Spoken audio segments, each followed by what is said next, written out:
Hi friends, welcome to Homemaking Mantra. This is Shanti. Welcome to Daily Vlogs. Morning నిద్రలేవగానే ఏదైనా flavoured water తాగుదాము అని అనుకున్నా.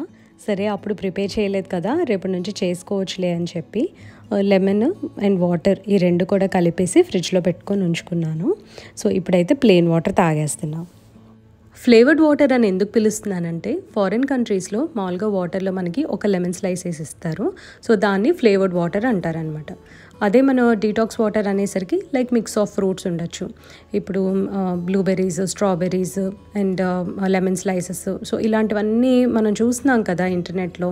దాంతోపాటు కొంచెం మింట్ అలాంటివి కూడా యాడ్ చేస్తారు, సిన్నమన్ కూడా యాడ్ చేస్తారు. సో అది వచ్చేసరికి ఏంటంటే డీటాక్స్ వాటర్ అని పిలుస్తున్నారు, లేదా వైటమిన్ వాటర్ అని కూడా అంటూ ఉంటారు. నాకైతే అలాంటివన్నీ చేయాలని ఉంటుంది, కాకపోతే టైంకి గుర్తురాదు. ఇప్పుడు మీరు చూస్తుందంతా కూడా సాటర్డే వ్లాగ్. నేనేమో ఫుల్గా సాటర్డే మూడ్లో ఉంటే, సిద్ధుకేమో స్కూల్ ఉంది పాపం. సింపుల్గా పని ఫినిష్ చేసుకుందాము అని చెప్పి బ్రేక్ఫాస్ట్కి ఏమో బ్రెడ్ టోస్ట్, మిల్క్ బూస్ట్ అది ఇచ్చేద్దాం అనుకున్నాను. సిద్ధు లంచ్ బాక్స్లోకి మాకు లంచ్ కోసం అని చెప్పి లెమన్ రైస్ చేసేస్తున్నాం. ఇదైతే చాలా త్వరగా అయిపోతుందన్నమాట. ముందు నిద్ర లేవగానే రైస్ పెట్టేశాను. ఇంకా అది చల్లారుతూ ఉండగా తాలింపు యాడ్ చేయటము, సిద్ధుకి బ్రేక్ఫాస్ట్ పెట్టడం ఇవన్నీ చేస్తూ ఉన్నా. లెమన్ రైస్ మొత్తం కలిపేసిన తర్వాత లాస్ట్లోనేమో క్యారెట్ గ్రేట్ చేసి కొంచెం కొత్తిమీర యాడ్ చేసుకుంటే చాలా చాలా టేస్టీగా ఉంటుంది. సిద్ధు లంచ్ బాక్స్ ఇప్పుడు ప్యాక్ చేసేస్తున్నాను. తను ఒక పక్కన బ్రేక్ఫాస్ట్ చేస్తున్నాడు అనమాట. ఇదైతే నాకు ఆల్మోస్ట్ ఒక 40 మినిట్స్లో అయిపోయింది మొత్తము. బ్రేక్ఫాస్ట్కి జస్ట్ బ్రెడ్ టోస్ట్ చేయటము అండ్ మిల్క్ కలిపివటమే కదా, పెద్ద పని అనిపించలేదు.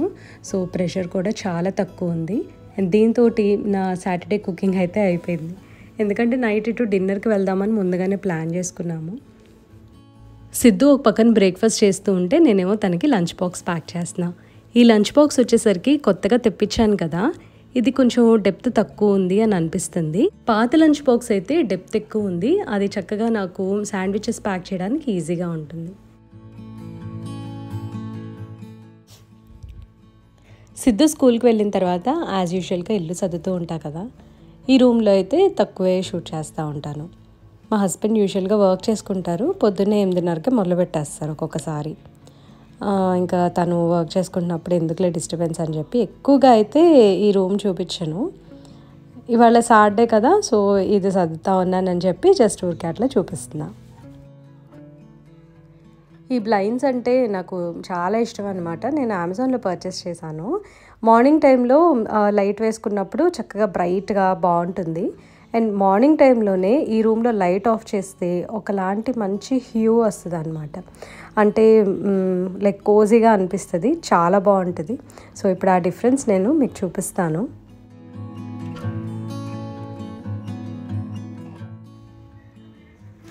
ఇది లైట్స్ ఆఫ్ చేసినప్పుడు బయటేమో మామూలుగా సన్లైట్ ఉంది కదా, జస్ట్ అట్లా లైట్గా పడుతూ ఉంటుంది. సో ఇట్లాంటి యాంబియన్స్ అంటే నాకు బాగా నచ్చుతుంది అనమాట. రీసెంట్గా కొత్త ఫ్రిడ్జ్ పర్చేస్ చేశా కాబట్టి పాతది మా మేడ్కి అమ్మేశానని చెప్పాను కదా వ్లాగ్స్లో. సో ఇవాళ తీసుకువెళ్ళటానికి వచ్చారు. పాత వస్తువులు ఏంటంటే యూజువల్గా శనివారము లేదా ఆదివారం అట్లా ఇస్తారంట. అమ్మ అయితే శనివారం ఇస్తారు, సో అప్పుడు దాకా ఉంచు, మధ్యలో అయితే ఇవ్వద్దు అని చెప్పింది. ఇంకా వాళ్ళ హస్బెండ్ ఇంకొకళ్ళు ఎవరో హెల్ప్కి వచ్చారు, వాళ్ళిద్దరు కలిసి ఫ్రిడ్జ్ని మూవ్ చేస్తారు. పాత ఫ్రిడ్జ్ చిన్నదే, బట్ స్టిల్ చూడండి ఇది కూడా కొంచెం లోపల పెట్టడానికి కష్టంగానే అనిపిస్తోంది. సాటర్డే వాకింగ్ కానీ వర్కౌట్ కానీ ఏది చేయలేదు. ఫ్రిడ్జ్ ఇచ్చేసిన తర్వాత ఇంకా నేను కూడా ఫ్రెష్ అప్ అయిపోయి బయటకు వచ్చేసాము. సో గ్రోసరీస్ తీసుకుందామని చెప్పి ఆరుష్కి వెళ్ళాం. అక్కడ నాకు ఈ మల్టీగ్రెయిన్ ఆట ఇవన్నీ కనిపించాయి అన్నమాట. సో నేను ఏం చేశానంటే, ఒకటేమో మామూలుగా వీట్ ఫ్లవర్ ఉంటుంది కదా, అది తీసుకొని ఇంకొకటేమో మల్టీగ్రెయిన్ ఫ్లవర్ తీసుకున్నాను. సో ఈ రెండు కలిపేస్తా, సో దట్ నాకు చపాతీలు కొంచెం సాఫ్ట్గా వస్తాయి. ఇంతకుముందు అయితే గోధుమల్ని ఎండపెట్టి మిల్క్ ఇస్తే చక్కగా పిండి పట్టించేవాళ్ళు. దాంతోపాటు ఒక్కొక్కసారి ఏంటంటే మల్టీగ్రెయిన్ ఫ్లవర్ కూడా ట్రై చేసేదాన్ని. అంటే రాగులు, జొన్నలు, సజ్జలు ఇవన్నీ తీసుకొని చక్కగా గోధుమల్లో కలిపేసేసి మిల్క్ ఇచ్చేదాన్ని. అవేంటంటే బాగా గట్టిగా వచ్చేవి. ఇప్పుడు ఇలా ప్యాకెట్స్లో ప్రాసెస్ చేసిన ఆట ఇవన్నీ కూడా ఏంటంటే కొంచెం పైన పొట్టది వాళ్ళు తీసేస్తారేమో, కొద్దిగా అయినా సాఫ్ట్గా ఉంటున్నాయి. సో గట్టి చపాతీలు ఏంటంటే టిఫిన్ బాక్స్లోకి బాగోదు, అండ్ మా హస్బెండ్ కూడా ఇష్టంగా తినరు. డిన్నర్కైనా సరే అది వేడిగా ఉన్నా సరే గట్టిగా ఉన్నాయి అనే ఫీలింగ్ వస్తుంది కదా. సో అందుకని చెప్పి నేను ఇట్లాగా ప్యాకెట్ ఆటా తీసేసుకొని రెండు మిక్స్ చేస్తున్నాను. సమ్మర్లో మనం ఇండోర్ ప్లాంట్స్ మామూలుగా లోపల పెట్టుకుంటాం కదా, ఒక్కొక్కసారి వేడికి మట్టంతా కూడా డ్రై అయిపోయి గట్టిగా అయిపోతుంది, అంటే చెక్కగట్టేసినట్టు అవుతుంది. సో వాటర్ పోసినా సరే కిందకు వచ్చేస్తే తప్పించి మట్టి పీల్చుకోదు. అలాంటప్పుడు ఏం చేయాలంటే ఒక బకెట్లో కొంచెం వాటర్ ఫిల్ చేసేసి ఫుల్గా పాట్ని అందులో ఇమ్మర్స్ చేసేయాలి. అంటే పాట్ మొత్తం కూడా వాటర్లో పెట్టేయాలి. అప్పుడు కింద హోల్స్ నుంచి చక్కగా వాటర్ని పీల్చుకుంటుంది, మట్టి అంతా కూడా బాగా తడిగా ఉంటుంది. సో బేసిక్ కేర్ అనమాట ఇది ప్లాంట్స్కి. మట్టి తడిగా ఉంది అని ఎలా తెలుస్తుందంటే, ఒక వేలు పెట్టి గుచ్చిన తర్వాత లోపల దాకా కూడా ఈజీగా వెళ్ళిపోయింది అనుకోండి వేలు, అప్పుడు మట్టి బాగానే తడిగా ఉన్నట్లు. లేదంటే ఇట్లాగా బకెట్లో ఇమ్మర్స్ చేసేయచ్చు. సో నెక్స్ట్ వచ్చేసరికి ఆరికా పామ్ కేర్ కూడా మన వాళ్ళు చాలామంది అడుగుతూ ఉన్నారు, అండ్ మన సబ్స్క్రైబర్ అయితే రీసెంట్గా 4-5 టైమ్స్ కూడా కామెంట్ పెట్టారనమాట. ఆరికా పామ్కి కావాల్సింది first direct or indirect sunlight అండి. ఇండైరెక్ట్ సన్లైట్ అంటే ఇప్పుడు మనకి డోర్ తీయగానే బాగా వెలుగు పడుతూ ఉంటుంది కదా, సో అలాంటి ప్లేసెస్లో ఆరికా పామ్ని పెట్టచ్చు. లేదంటే కనుక బాల్కనీస్లో షేడెడ్ ఏరియాస్లో కూడా అది బాగానే పెరుగుతుంది. కానీ ఇంట్లో కార్నర్స్ ఉంటాయి అండ్ ఎండ పడని చోట క్లోజ్డ్ స్పేసెస్లో మాత్రం ఆరికా పామ్ అస్సలు పెరగదు. దానికి వాటరింగ్ కూడా ఏంటంటే వీక్ ఒకసారి ఫుల్ వాటరింగ్ చేసేసి మధ్యలో 1-2 సార్లు వాటర్ పోయొచ్చు అనమాట. సో ఇది వచ్చేసరికి ఆరికా పామ్కి బేసిక్ కేర్. ఆరికా పామ్ని ఇండోర్స్లో పెంచుకోవడానికి ఇష్టపడతాం కదా, అప్పుడప్పుడు మాత్రం బయట ఉంచేసేయాలి. అంటే బాల్కనీలో ఫుల్ సన్లో ఉంచి ఫుల్ వాటరింగ్ చేయాలి. ఇట్లా వీక్లీ వన్స్ చేయొచ్చు. మధ్యాహ్నం వెజిటబుల్స్కి వెళ్ళినప్పుడు పర్పుల్ డ్రాగన్ ఫ్రూట్ కనిపించింది, సో అది తీసుకొచ్చాను. పైన కొంచెం వడిలిపోయినట్లుంటే చక్కగా కట్ చేసి ఎయిర్టైట్ కంటైనర్లో పెట్టి ఫ్రిడ్జ్లో పెట్టేసా. డ్రాగన్ ఫ్రూట్ లాగా కివీ కూడా కట్ చేసా, కానీ ఇది ఎన్ని రోజులు ఉంటుంది నిల్వ అనేది తెలియదు. సో ఫస్ట్ అయితే కట్ చేసి ఎయిర్టైట్ కంటైనర్లో పెట్టేశాను. అసలైతే ఈ వారం టెస్ట్ చేద్దాం అనుకున్నా కానీ సేమ్ డే కన్జ్యూమ్ చేస్తాము. సో నెక్స్ట్ టైం మళ్ళీ ఒకసారి స్టోర్ చేసి ఎన్ని డేస్ నిల్వ ఉంటుందో చూడాలి. డ్రాగన్ ఫ్రూట్ అయితే కొంచెం నిల్వ ఉంటుందండి, అంటే కట్ చేసిన దగ్గర నుంచి 2 days అనుకోవచ్చు.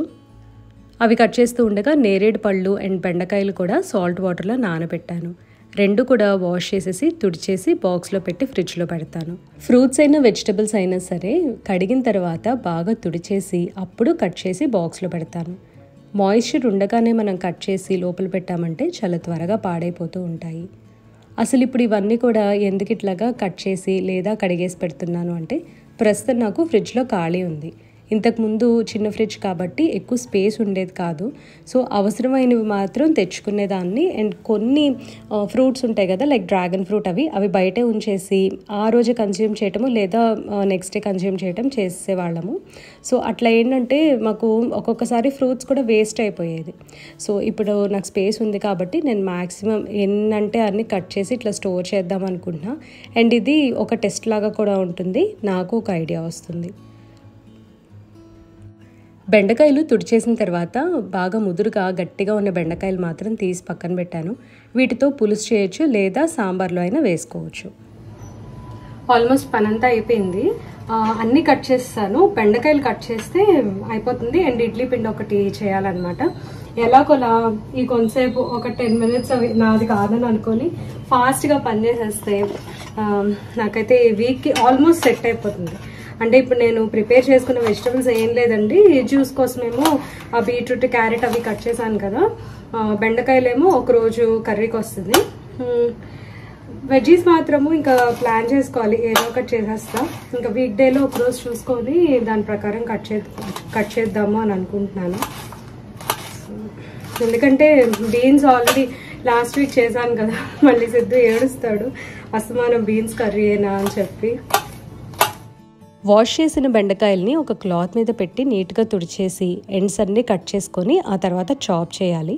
ఒక ప్లేట్లో ఇట్లా ఆరబెట్టాము అంటే కొంచెం జిగురు తగ్గుతుంది, ఫుల్గా అయితే తగ్గదండి. ఒక 2 minutes తర్వాత మళ్ళీ ఒకసారి టర్న్ చేయాలి, ఎందుకంటే కింద ముక్కలు కూడా తడిగానే ఉంటాయి కదా.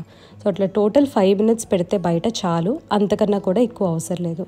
ఈ బెండకాయలు ఎందుకంటే 5 minutes బయట పెట్టాలి, ఆ జిగురు గురించి అనమాట. లేదంటే మామూలుగా బీన్స్, క్యారెట్ వీటిలాగా ఇన్స్టెంట్గా బాక్స్లో పెట్టేసి లిడ్ పెట్టేయచ్చు. బెండకాయలు ఒక 5 నిమిషాల పాటు ఇలా ఆరబెట్టుకున్న తర్వాత బాక్స్లోకి తీసుకొని స్టోర్ చేసుకోవటమే. ములక్కాయ ముక్కలు కూడా చక్కగా కట్ చేసి జిప్లాక్ పౌచ్లో పెట్టి ఇంకా ఇవన్నీ ఫ్రిడ్జ్లో పెట్టేస్తాను. ఈ పనులన్నీ చేయడానికి కూడా ఆల్మోస్ట్ నాకు 40 minutes to 1 hour వరకు పట్టింది. బాగా టైర్డ్గా అనిపిస్తుంది. ఇంకా వచ్చి కూర్చొని ఏదైనా మూవీ పెట్టుకుందాము అనుకున్నా. పరంపర అని చెప్పి ఐ థింక్ హాట్స్టార్లోనో ప్రైమ్లోనో ఒక సిరీస్ ఉంది. అది ఇంతకుముందు season 1 వచ్చిందనమాట. ఇప్పుడు season 2 చూస్తున్నాము. ఇదైతే నాకు ఫుల్గా చూడటం కుదరలేదు. సాటర్డే సిద్ధు స్కూల్ నుంచి వచ్చిన తర్వాత ఎంత ఎగ్జైటింగ్ ఫీల్ అయ్యాడో. తన ఫేవరెట్ బుక్ దొరికిందంట. యాక్చువల్లీ వీళ్ళ స్కూల్లో బుక్ ఫేర్ జరుగుతుంది. సో అక్కడ మాంగా అని జాపనీస్ కామిక్స్ ఒకటి తెచ్చుకున్నాడు. 6:30కి ఇచ్చారు. అది 6:30కి ఇది ఎందుకంటే ఏమంటారు వెరీ అంటే మాంగా అది ఇక్కడ ఇండియాలో పబ్లిష్ చేయడాడి, అందుకని చాలా ఎక్స్పెన్సివ్. అసలు ఎంత హ్యాపీ ఉన్నాను తెలుసా, నాకు అసలు టెంప్ట్ అయిపోయేది కూడా. అండ్ ఆల్సో నేను ఇంకా గుడ్ న్యూస్ చెప్పిన, నాకు బయాలజీలో 8 out of 9 వచ్చింది. వెరీ గుడ్ చిట్టి. నాకు 5.5 వస్తున్నాక నాకు చాలా భయం వేసింది డాడీ, ఎందుకంటే ఒక క్వశ్చన్ నాకు అసలు తెలియలేదు. అలా స్కూల్ నుంచి వచ్చిన తర్వాత ఏదో ఒకటి ఎగ్జైటింగ్ న్యూస్ చెప్తానే ఉంటాడు. స్కూల్లో అది జరిగింది ఇది జరిగింది అని చెప్పి.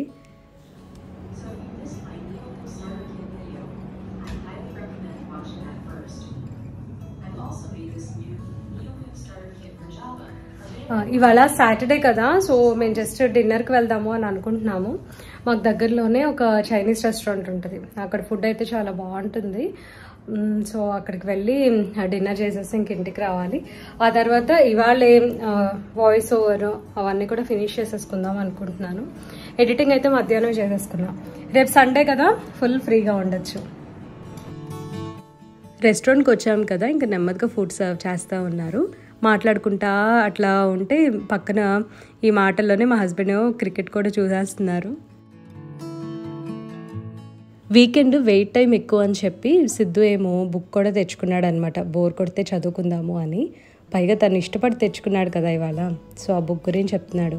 నువ్వు వీడియోలో చూపిస్తున్నావు కాబట్టి ఒక విషయం చెప్పు, ఇది 13+ బుక్, చిన్నపిల్లలు చదవడానికి బాగోదు అని. సో ఇది వచ్చేసరికి ఏంటంటే డెత్ నోట్ అనే సిరీస్ అనమాట. ఇది మామూలుగా పిల్లలు చదువుకునేది, అందుకని వాళ్ళ స్కూల్ బుక్ ఫెయిర్లో కూడా పెట్టారు. జాపనీస్ రైట్ నుంచి లెఫ్ట్కి రాస్తారు కాబట్టి వాళ్ళ బుక్స్ ఎలా ఉంటాయంటే రైట్ సైడ్ స్టార్ట్ అయ్యి లెఫ్ట్ సైడ్కి కంటిన్యూ అవుతుంది అనమాట బుక్ అంతా కూడా. మనము బుక్ కార్నర్లో చూసినట్లయితే తెలుస్తుంది రీడ్ దిస్ వే అని చెప్పి యారో లెఫ్ట్కి ఉంది. సో పేజెస్ మనము లెఫ్ట్ సైడ్ టర్న్ చేస్తూ ఉండాలి. వీకెండ్ బాగా బిజీగా ఉండటం వలన ఫుడ్ రావటం లేట్ అయ్యి ఆల్మోస్ట్ 9:30 అలా అయిపోయింది. రెస్టారెంట్లో టుడే స్పెషల్ అని ఉంటుంది కదా, సో ఆ రోజు స్పెషల్ వచ్చేసరికి లోటస్ స్టెమ్ మంచూరియన్. ఇదైతే క్రిస్పీగా కొంచెం వెట్గా చాలా టేస్టీగా ఉంది. లోటస్ స్టెమ్ బ్రెయిన్కి చాలా మంచిదన్నమాట. నార్త్ ఇండియన్స్ అయితే లోటస్ స్టెమ్ తోటి వడియాలు కూడా చేసుకుంటూ ఉంటారు. Saturday night lemon water prepare చేసుకొని ఫ్రిడ్జ్లో పెట్టాను. లెమన్ కట్ చేసి వాటర్లో యాడ్ చేసి ఇలా బాటిల్లో పెట్టేసి ఉంచా. సో ఇది నెక్స్ట్ డే మార్నింగ్ అంటే సండే తాగుతున్నా అనమాట. ఇక్కడ ఒకటి షేర్ చేస్తాను. మన వ్యూవర్స్ కొంతమంది అడుగుతున్నారు బాటిల్స్ని ఫ్రీజ్ చేయొచ్చా అని. సో అక్కడ మార్క్ చేశారు కదా, లైన్ ఒకటి ఉంటుంది. సో అక్కడ వరకు ఏదన్నా లిక్విడ్స్ ఫిల్ చేసి మనము చక్కగా ఫ్రీజర్లో పెట్టుకోవచ్చు. అంటే ఈ బాటిల్లో ఉన్న లిక్విడ్ ఐస్ పట్టినా సరే బాటిల్స్ పేలవన్నమాట. అంటే సింపుల్ సైన్స్ అండి. లిక్విడ్స్ ఎక్స్పాండ్ ఆన్ కూలింగ్ అంటారు కదా, సో మనం ఆ లిడ్కను అండ్ లిక్విడ్ లెవెల్కి గ్యాప్ అయితే మెయింటైన్ చేయాలి. అంటే ఎక్స్పాండ్ అవ్వడానికి మనం కొంచెం గ్యాప్ అనేది ఇవ్వాలి. సో ఇక్కడ ఇవి చూసేసరికి ఇందులో డ్రై ఐటమ్స్ ఉన్నాయి. ఇవన్నీ కూడా డ్రై ఐటమ్సే. నేను ఎన్నో సంవత్సరాల నుంచి ఇట్లాగా ఈ ఫ్రీజర్లో డ్రై ఐటమ్స్ అనేవి నేను మామూలుగా పెట్టేసుకుంటా ఉన్నాను. సో ఇప్పుడు ఈ కొత్త ఫ్రిడ్జ్ అని చెప్పి నేను కొత్తగా పెట్టేదేం లేదు. ఇంతకు ముందు కూడా నేను చాలాసార్లు చూపించా కదా వ్లాగ్స్లో. అయితే ఇంకొకటి ఫాలో అవ్వాలి మనము. బాగా థిక్గా ఉండే బాటిల్సే మనం ఫ్రిడ్జ్లో పెట్టుకోగలము, అన్నీ కూడా పెట్టలేము. షోల్డర్ ఉన్న బాటిల్స్ అసలు పెట్టలేమంట. ఇది యాక్చువల్లీ నేను వేరే అమెరికన్ వీడియోస్లో చూసి నేను మీకు చెప్తున్నాను. ఇప్పుడు మామూలుగా ఈ సాదా జార్ ఉంది కదా, ఇలా స్ట్రెయిట్గా ఉంది, అదైతే మనం పెట్టేసేయచ్చు. బ్యాంబూ లిడ్ వచ్చి పల్చగా ఉండే గ్లాసెస్ ఉంటాయి కదా, సో అలాంటి మెటీరియల్ మాత్రము అస్సలు పెట్టకూడదు అనమాట ఫ్రీజర్లో. అవి అయితే బ్రేక్ అయ్యే ఛాన్స్ ఉంటుంది. ఫ్లేవర్డ్ వాటర్ ప్రిపేర్ చేసుకున్నాను కదా, సో అది టంబ్లర్లో పోసుకొని తాగుతున్నాను. సో మార్నింగ్ టైము స్లోగా సిప్ చేస్తుంటే చాలా రిఫ్రెషింగ్గా అనిపించింది. అండ్ ఈ టంబ్లర్ డీటెయిల్స్ డిస్క్రిప్షన్లో ప్రొవైడ్ చేస్తాను, ఇంట్రెస్ట్ ఉన్న వాళ్ళు చెక్ చేయగలరు. ఆఫ్టర్నూన్ ఒక పార్సిల్ వచ్చిందనమాట. ఫ్రీజర్లో కానీ బాటిల్స్ ఆర్డర్ చేస్తే అవన్నీ కూడా ఆల్మోస్ట్ డ్యామేజ్ అయిపోయి వచ్చాయి. సండే మెయిడ్ రాలేదు, సో ఆఫ్టర్నూనే ఆరిపోయిన క్లోత్స్ అన్నీ కూడా టెర్రస్ నుంచి తీసుకొచ్చి మడత పెట్టేస్తున్నాము, నేను మా హస్బెండ్ ఇద్దరం కలిసి. అండ్ ఏవో వీడియోస్ చూస్తూ ఉన్నాము. మధ్యాహ్నం ఏమో అన్నం తినేసిన తర్వాత చక్కగా ఈ డిషెస్ అన్నీ కూడా వాష్ చేసేసా. అసలు సింక్ ఫుల్గా ఉన్నాయండి. సండే ఫ్రీగా ఉందామని వీడియోకి సంబంధించి వర్క్ అంతా కూడా సాటర్డే నైటే చేస్తాను. సండే అయితే నాకు ఈ పనులు తప్పలేదన్నమాట, మెయిడ్ రాకపోవటం వలన. మా వీకెండ్ అయితే ఇలా గడిచింది. హోప్ మీ వీకెండ్ కూడా చాలా బాగా జరిగింది అని అనుకుంటున్నా. దీంతో వీడియో ఎండ్ చేస్తున్నా అండి. ఈ వీడియో మీకు నచ్చినట్లయితే తప్పకుండా లైక్ చేయండి, కమెంట్ చేయండి, ఛానల్కి సబ్స్క్రైబ్ చేసుకోండి. Thank you for watching. Thank you for your time.